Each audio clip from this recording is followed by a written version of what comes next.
Ele conduz seus cavaleiros e soldados num gigantesco comboio pela imensidão da Ásia. Ele maltrata seu exército numa longa marcha até a Índia.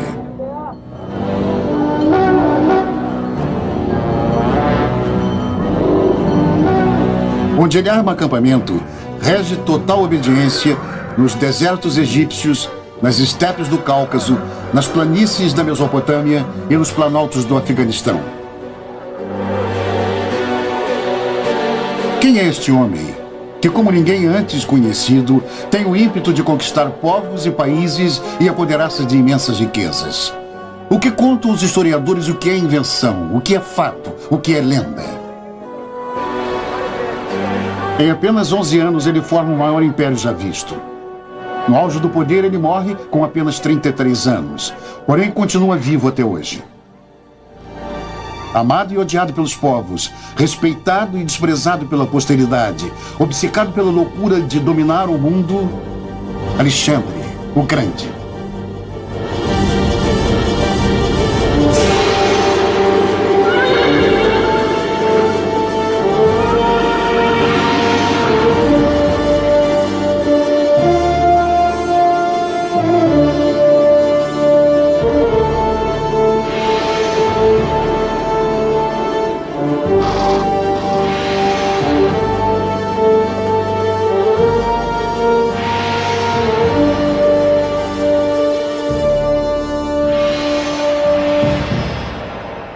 Atenas, o centro do Estado grego. Batalhas pelo poder abalam o berço da democracia moderna desde meados do século IV a.C. Um pequeno povo conseguiu conquistar a supremacia: os macedônios. No palácio de Agai são planejadas as batalhas de conquista. Alexandre nasce num mundo de guerras e intrigas. Seu pai, Filipe II, tinha formado o exército mais combativo da antiguidade. A história de Alexandre começa com uma lenda. Filipe desiste da compra de um cavalo, pois este era indomável. Alexandre, ainda menino, observa que o cavalo teme a sua própria sombra. Agarra suas rédeas, o gira na direção oposta do sol e obtém sucesso. Assim descreve a cena um historiador grego da época. O rei presenteia o príncipe com um cavalo que ele chama de bucéfalo e diz: "Meu filho, procure seu próprio reino. Esta Macedônia é pequena demais para você." Alexandre é educado com o espírito grego. Seu professor Aristóteles lhe ensina ciências naturais e arte, literatura e política. Alexandre está com 20 anos. Seu relacionamento com o pai é tenso. Filipe é assassinado no teatro na frente de todos. Como herdeiro do trono, ele assegura seu poder, mandando eliminar inúmeros parentes e todos os possíveis rivais. A guerra contra os persas, arqui-inimigos dos gregos, serve para fortalecer seu próprio poder. Ele busca no oráculo de Delfos a previsão de sua vitória. A sacerdotisa se nega a recebê-lo neste dia e ele força sua entrada no templo. Ela grita com raiva: "Você é imbatível." Ele transforma a palavra em invencível. Na primavera de 324 a.C., ele parte para leste, liderando 60.000 soldados em direção ao futuro inicial.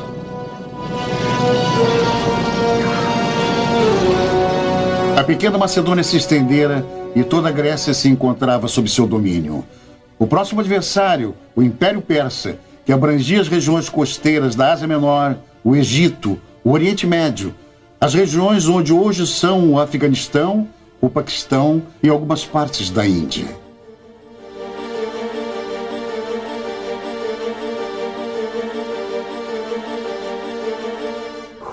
Com a lança, ele toma posse de Troia.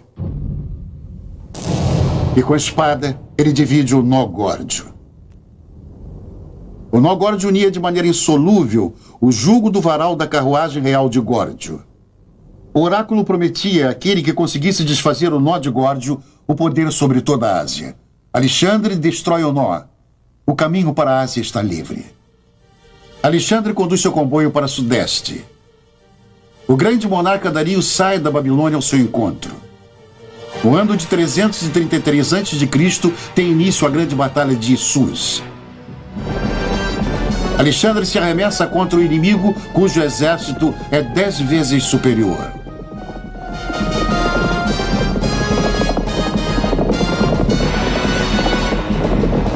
Dario quer esmagar o verme, como ele havia apelidado Alexandre. Alexandre consegue avançar até a carruagem real persa. Seu espírito de luta e sua estratégia vencem o pesado mecanismo bélico dos persas. Dario é derrotado e foge. A vitória de Alexandre é proclamada. Alexandre, porém, ainda não atingira o seu objetivo. Dario não desistira. Ele forma novas tropas no interior, enquanto Alexandre se dirige para o sul, para o Egito. O reino dos faraós se encontra sob jugo persa. Alexandre se aproveita desta situação e chega como libertador e não como conquistador.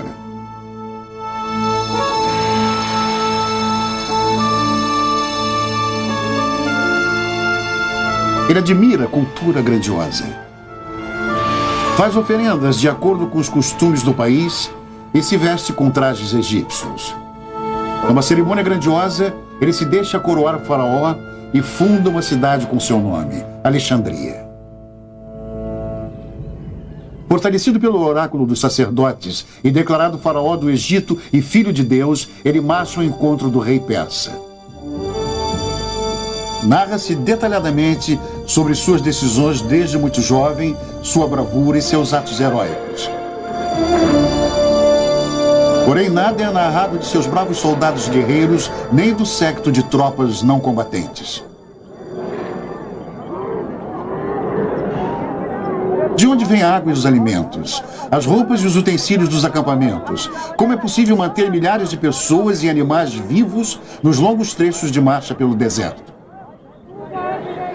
4.000 animais de carga realizam o transporte. Camelos são os mais indicados, pois são resistentes, podendo ficar até 10 dias sem água. Diariamente são necessários 80.000 quilos de cereais para suprir as necessidades de homens e animais. Comandos de batedores escolhem os locais para os acampamentos.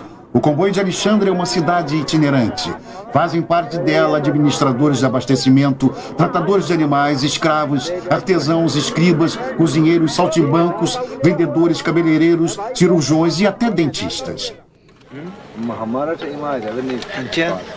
Na época de Alexandre, já se utilizava nos pacientes dentes postiços esculpidos em ossos de animais.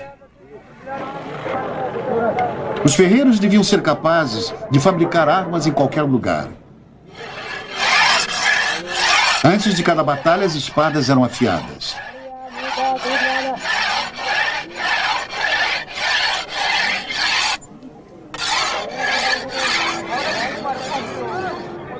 Oito 8.000 cavalos faziam parte do comboio de Alexandre. Através da criação, seu número é mantido constante. Aproximadamente 200 ferreiros estão a serviço do exército. E tudo custa dinheiro. Os artesãos, as provisões e tudo que é necessário para complementar a maquinária bélica. Alexandre precisa da próxima batalha para ter lucro.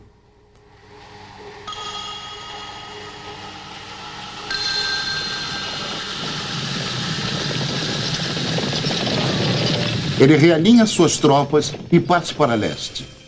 Seu destino é a Mesopotâmia e o exército do rei persa. Segundo a lenda, se Alexandre vencesse, conseguiria a imunidade real. Ao amanhecer do dia 1º de outubro de 331 a.C., teve início a terrível carnificina que entrou para a história como a Batalha de Galgamela. Dario estava em vantagem, pois mandou nivelar as planícies para dar maior agilidade a seus carros de combate. Mas como na batalha anterior, ele é tomado de pânico e foge. E como se a história se repetisse, Alexandre sai vitorioso sem ter propriamente vencido. As maiores vitórias de Alexandre são vitórias presenteadas. Ele é proclamado rei da Ásia por seu exército. Dario acredita que enquanto ele viver, a Pérsia não poderá ser destruída.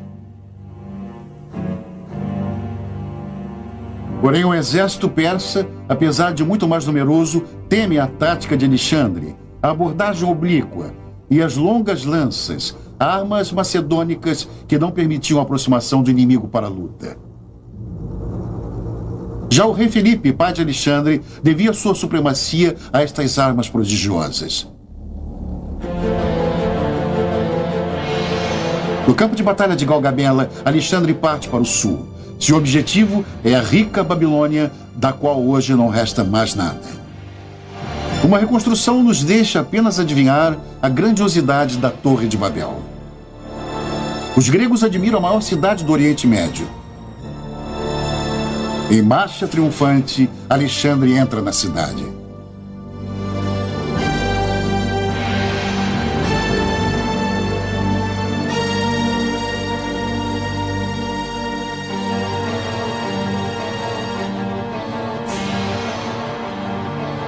Da Babilônia, Alexandre se dirige às outras grandes cidades persas, como Susa, Persépolis, pelos portões persas, e a Ecbatana ao norte pelas montanhas. Há muito que a marcha, com sede de vingança, motivo da partida dos soldados gregos, terminara, mas Alexandre continua.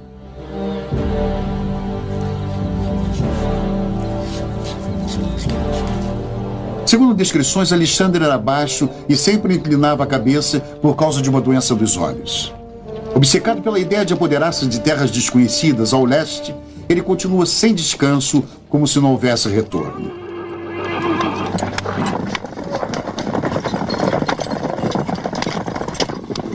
Susa cai em suas mãos sem luta, e com a cidade o grande tesouro real. Somente em ouro, o tesouro incluía 235 mil talentos, hoje o valor aproximado de 4 milhões de dólares. As cidades se abrem para Alexandre, mas o país fecha os portões de entrada para o Planalto Central persa.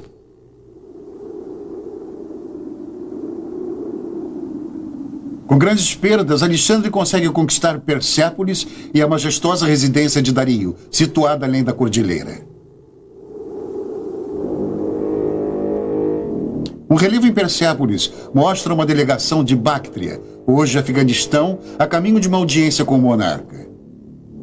Os relevos dos muros da cidade são documentos da história da antiga Pérsia. Os guardas de Dario desertam, passando para o lado de Alexandre. Ele ocupa o trono do monarca persa e assume o cerimonial da corte.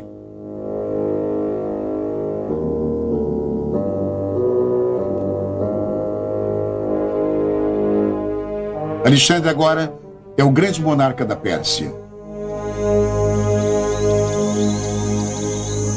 Conquistar a cidade real de Persépolis era um de seus objetivos.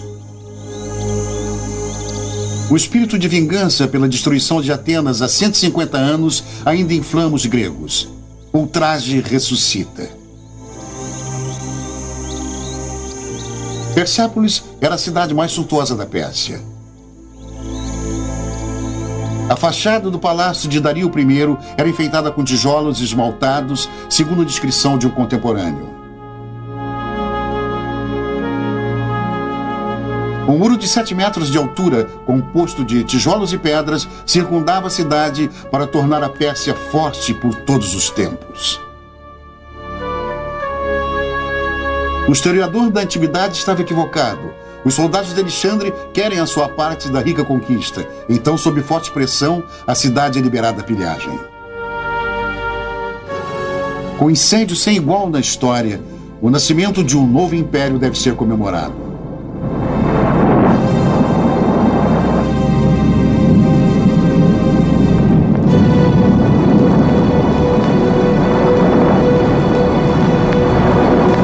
Segundo a lenda, a prostituta Thaís lhe sussurra para jogar a primeira tocha.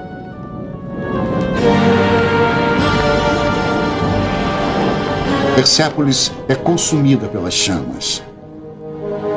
No dia seguinte, Alexandre está abalado pelo seu ato irresponsável. Horrorizado, ele observa as ruínas fumegantes, compreendendo que tinha destruído seu próprio palácio.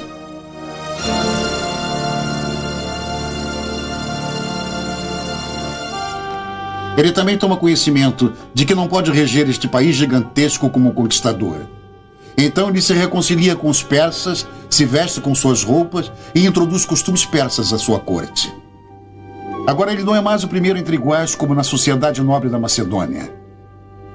Como soberano oriental, ele agora exige honrarias como a prosternação e a saudação submissa da mão à boca. Seus fiéis seguidores acham este costume humilhante e protestam, porém em vão. A população das regiões montanhosas no interior da Pérsia até hoje é indiferente a quem detém o poder nas longínquas metrópoles. Ela jamais conseguiu ser subjugada. O caminho através das montanhas de Zagros, tomado pelos soldados de Alexandre, continua igual até hoje, por onde passam nômades 2 vezes por ano. É um caminho perigoso e que cobra seu tributo. Um jumento cai no rio caudaloso.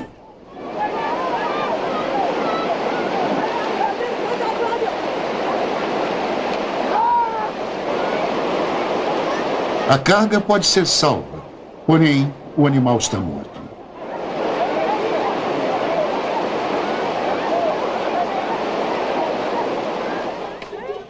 Onde hoje atravessam de 10 a 20 animais, passavam antigamente apenas 2 cavalos. Assim, o comboio de Alexandre levou várias semanas para atravessar estes desfiladeiros.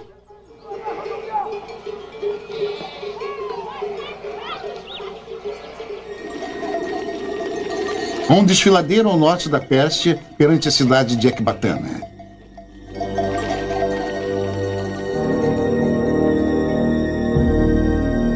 Alexandre declara Ecbatana sua capital e quer formar ali o seu centro administrativo, aproveitando a administração já existente, substituindo, porém, os governadores das províncias. Com o tesouro conquistado, ele manda cunhar uma moeda única que deve ser introduzida, dando início à reforma econômica do Império. Alexandre declara que a missão grega está concluída e demite os veteranos, mas muitos não querem voltar, apesar de 5 anos em guerra. Eles se alistam como mercenários. Na chancelaria de guerra também são redigidos os diários da marcha de Alexandre.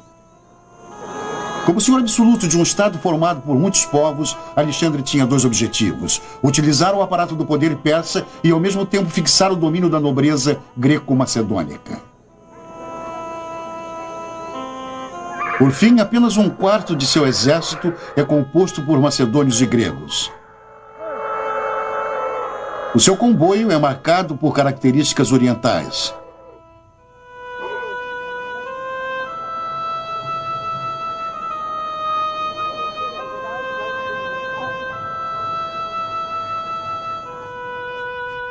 Alexandre tomou o Império Persa como exemplo, escreveu o historiador Curtius Rufus. Alexandre conquista o poder às custas de seu próprio povo. Inicia sua oposição. Cleitos, o orador a quem Alexandre deve sua vida, acusa-o de ter traído os macedônios. No calor da briga, a maldição. Alexandre, entorpecido pelo álcool e pelos tóxicos, levanta-se, toma a lança de um dos guardas, segue o amigo e o mata.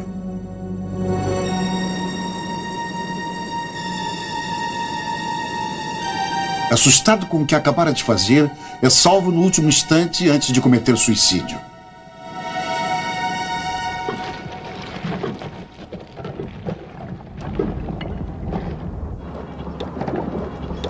Alexandre expande seu império. Fundar cidades faz parte de sua política. Feridos e veteranos que não podem mais lutar são estabelecidos. Guarnições são erguidas. Sistematicamente formam-se cidades administrativas, comerciais ou fronteiriças, todas com seu nome, Alexandria. Os historiadores contam 70 cidades fundadas. 24 são comprovadas até hoje. Alexandre avança até o rio Oxus, ao norte do Afeganistão, fundando uma cidade onde hoje estão as ruínas de Takiti e Sangin. Em um vale próximo às ruínas, comerciantes do século passado fizeram um dos achados mais sensacionais do Império Persa: o tesouro de Oxus, tudo em ouro maciço, enterrado durante as guerras de Alexandre.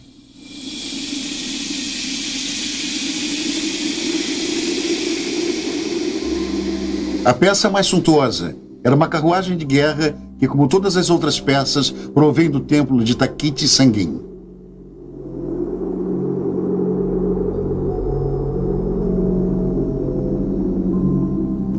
O ouro com o qual se financiava as guerras era guardado em templos que serviam a Alexandre como bancos.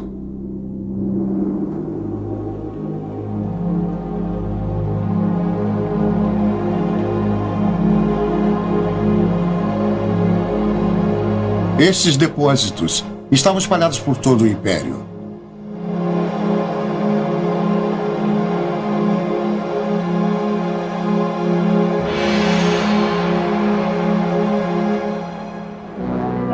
Alexandre quer controlar o seu império totalmente até o canto mais remoto, porém não é possível manter tantos depósitos, bases e guarnições espalhados em regiões tão longínquas por muito tempo.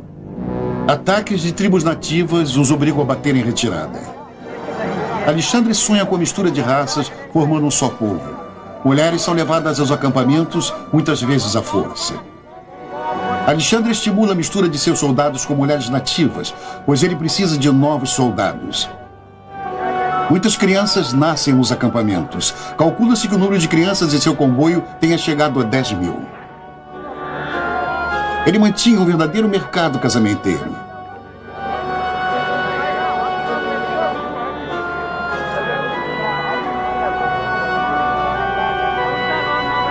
Mais de 10 mil macedônios tinham se juntado com mulheres asiáticas. Segundo a lenda, Alexandre, que não demonstrava muito interesse por mulheres, se apaixonou perdidamente por Roxane, uma princesa afegã. Na legendária cerimônia de casamento em massa de Susa, celebrou-se o casamento de 1000 soldados com mulheres nativas de uma só vez. Das montanhas e dos desertos da Pérsia, avança-se em direção às estepes ao norte. Seus habitantes resistem às investidas de Alexandre. Segundo a lenda, esta é a terra das Amazonas. A tribo de mulheres guerreiras desafia Alexandre para uma batalha. Após a vitória de Alexandre, a rainha das Amazonas teria exigido um filho dele. Fantasias da antiguidade.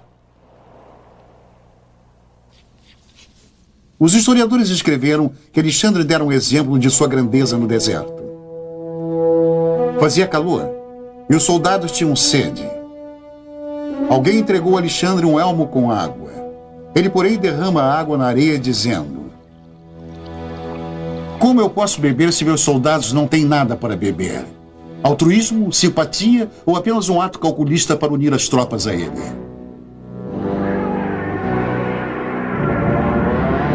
Elefantes que, por sua natureza, são inaptos para subir em montanhas, são úteis ao exército de Alexandre.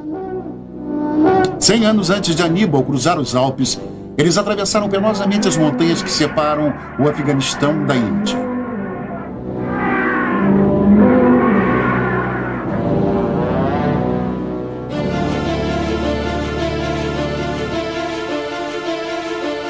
De Ecbatana, a metrópole administrativa e financeira, a marcha prossegue no Afeganistão até Samarcanda.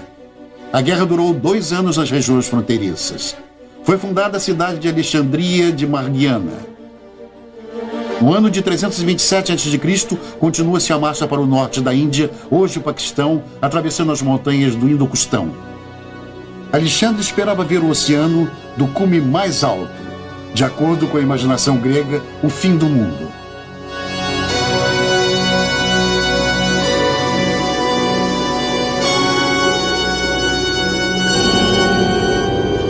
Mas só se enxergava montanhas e geleiras.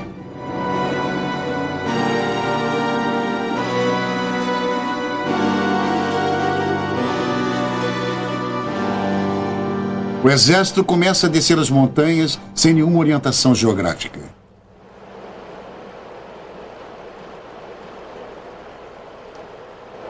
Era este rio afluente do Nilo? Estas cidades por eles destruídas estavam próximas do Egito? Seguindo este rio chegariam ao Mediterrâneo? Como Alexandre poderia conquistar o mundo sem saber onde se encontrava? O historiador Arriano conta que Alexandre, reconhecer antepassados dos gregos em um povo ao norte do Paquistão. Dionísio, o deus do vinho, não foi até a Índia?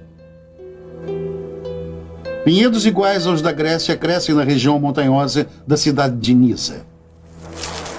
Vinha e era são atributos do deus grego Dionísio.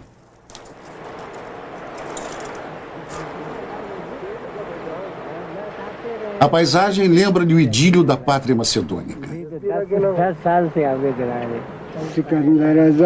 Nas histórias narradas pelos Kalashi, um povo do Paquistão preso a antigas tradições, o comboio de Alexandre permanece vivo até hoje. Eles acreditam que os soldados greco-macedônicos sejam seus ancestrais e dos quais eles sentem muito orgulho.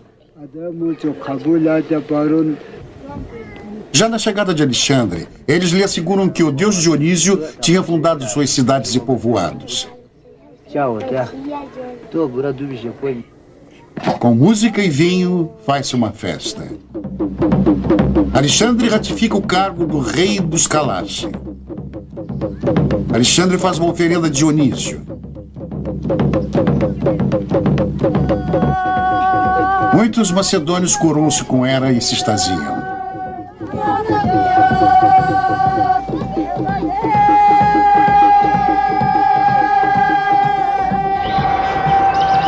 A prova da veracidade desta lenda é o costume dos Kalashi de colocar seus mortos em caixões de madeira e não enterrá-los, o que também era costume na Macedônia de Alexandre.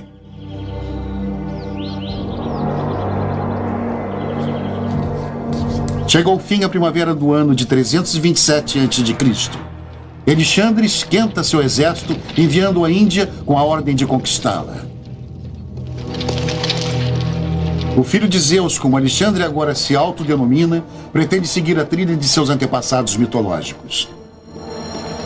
A fabulosa Índia atrai com inacreditáveis riquezas, costumes estranhos, fauna e flora desconhecidas, unicórnios, formigas gigantescas que cavam ouro, eremitas de 300 anos de idade, pessoas com cabeça de cachorro. Um mundo repleto de segredos se abre perante as tropas.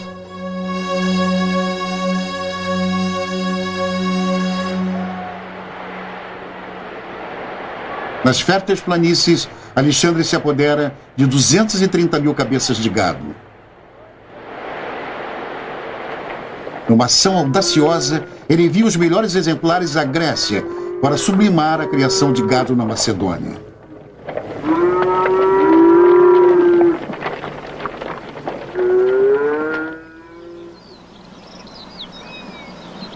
Segundo a mitologia, Hércules, um semideus grego, a quem Alexandre também considerava um antepassado seu, também já estivera na Índia, tendo fracassado no Monte Aornos. Alexandre espalha o boato de que a fortaleza neste monte, a 2.000 metros de altura, é invencível. Depois ele a toma, provando a todos sua força divina.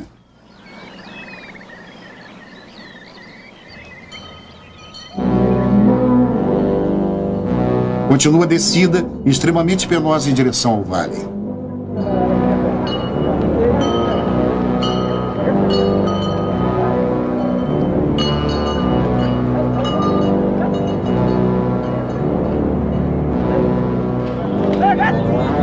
Na primavera de 326 a.C., Alexandre chega ao rio Indo. Como saudação, o amistoso príncipe hindu Taxílis lhe envia tantos elefantes que os macedônios pensam se tratar de um ataque. O exército atravessa o rio de 1 quilômetro de largura.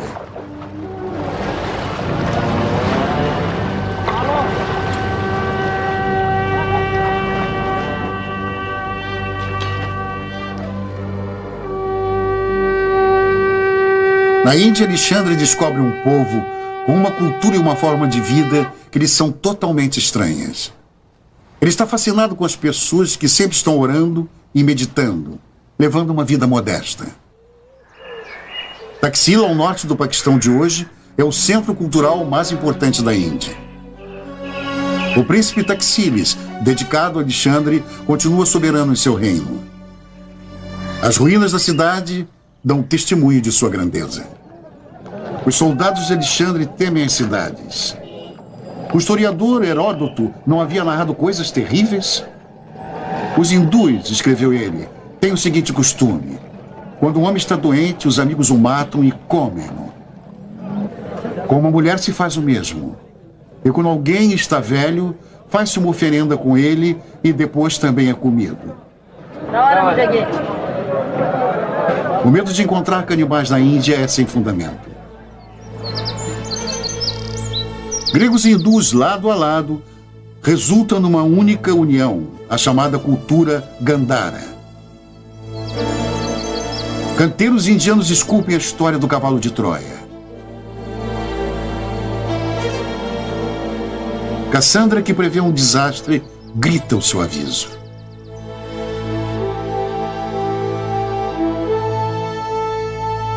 Aqui a cabeça de Alexandre em estilo budista indiano. Alexandre quer o poder sobre toda a Índia. Ele não admite que jamais será possível dominar aquele mundo estranho.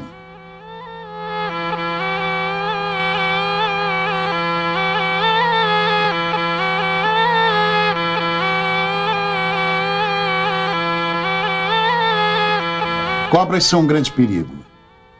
Alexandre, que conduz em seu comboio cientistas especializados em várias disciplinas, lhes ordena que pesquisem métodos de cura e soros antiofídicos. Na Índia morreram mais soldados de seu exército por picadas de cobras do que em todas as batalhas. Se na Pérsia Alexandre possuía mais de 30 elefantes, agora, depois do presente do rei Taxílides, são mais de 60. O próprio Taxílides lhe disse: o que você deve temer na Índia são os elefantes.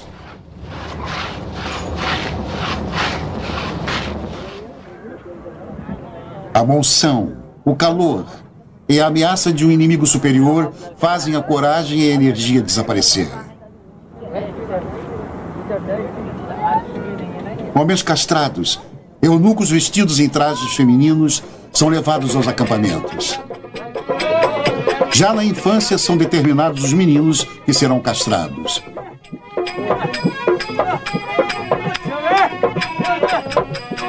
Hoje, como antigamente, artistas para diversão.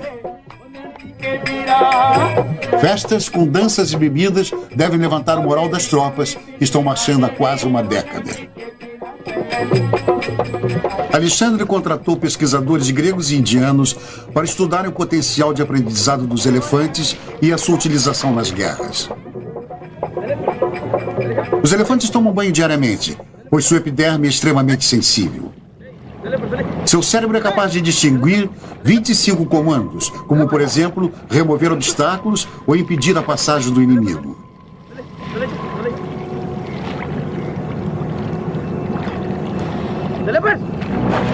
Na batalha, eles pisoteiam tudo que se encontra à sua frente.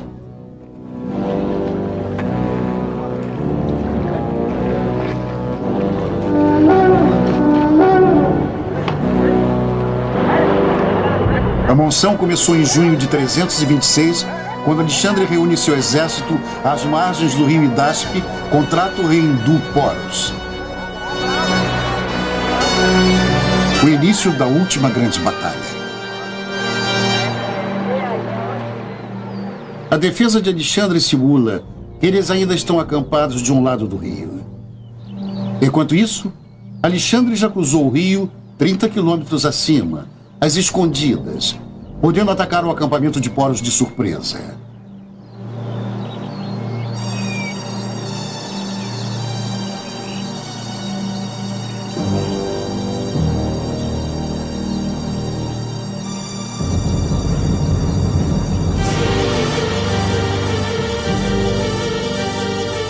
As bases móveis de Poros são auxiliadas pela infantaria.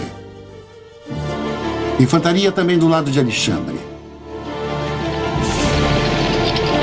Foi a Batalha dos Elefantes. Alexandre não tinha nenhuma chance contra um número muito maior de elefantes de Poros. Poros avançou com toda a força.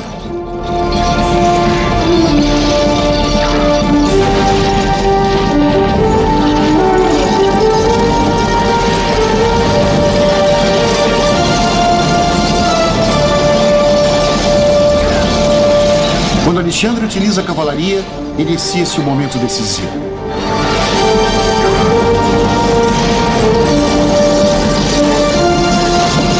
Agora inicia-se a luta corpo a corpo. Horus luta sobre seu elefante e é ferido mortalmente.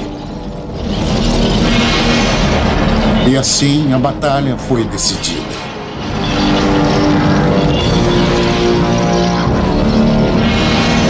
Bucéfalo, o cavalo com o qual Alexandre cavalgou até a Índia, morre no campo de batalha. Neste local, Alexandre funda, em sua honra, a cidade de Bucéfala.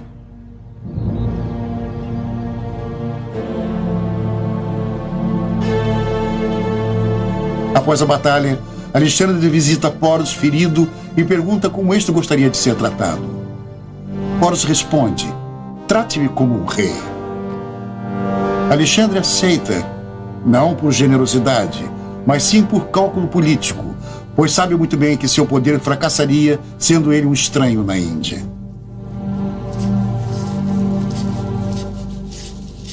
Alexandre continua a avançar para o leste, sem entender que sua aventura já perdeu o sentido. Os macedônios perdem a coragem, vendo Alexandre ultrapassar a fadiga e os perigos.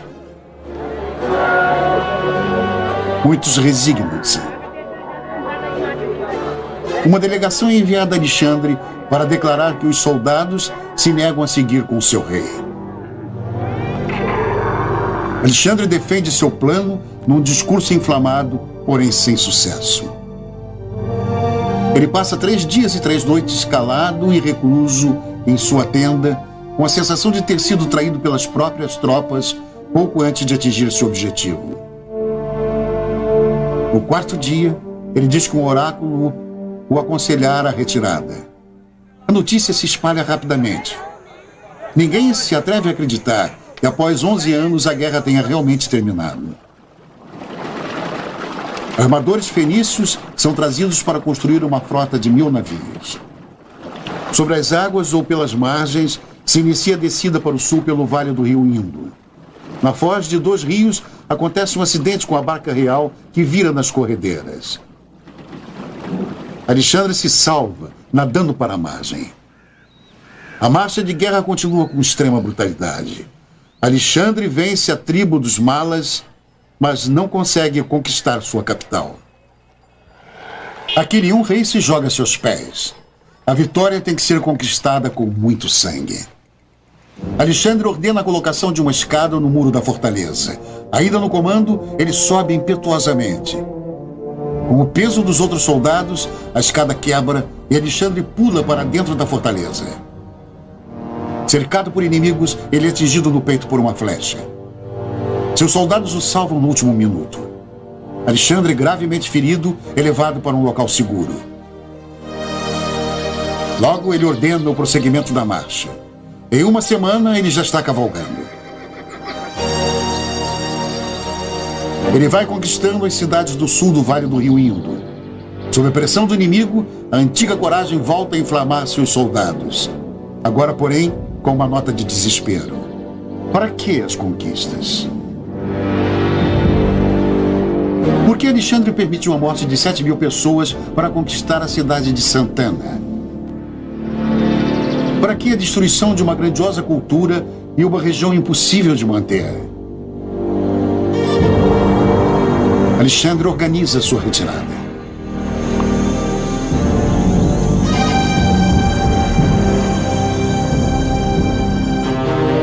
De Alexandria no Indo, o caminho segue por 3 etapas até a Pérsia. A primeira ao norte, diretamente para o oeste. A segunda passa pela cidade de Patala até a foz do Indo, depois atravessando o deserto. A terceira etapa segue de navio, costeando o Golfo Persa.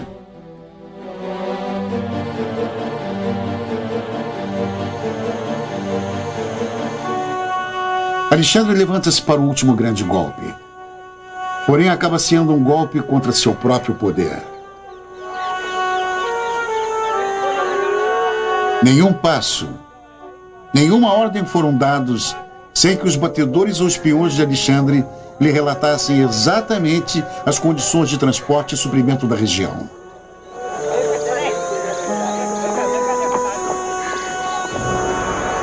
Mas agora ele ordena a marcha pelo deserto, sabendo que é uma marcha para a morte. A punição de Alexandre. Vingança àqueles que ele acredita terem o traído na Índia. O líder conduz seus próprios homens à destruição. 3/4 do comboio não sobrevivem à marcha de 60 dias.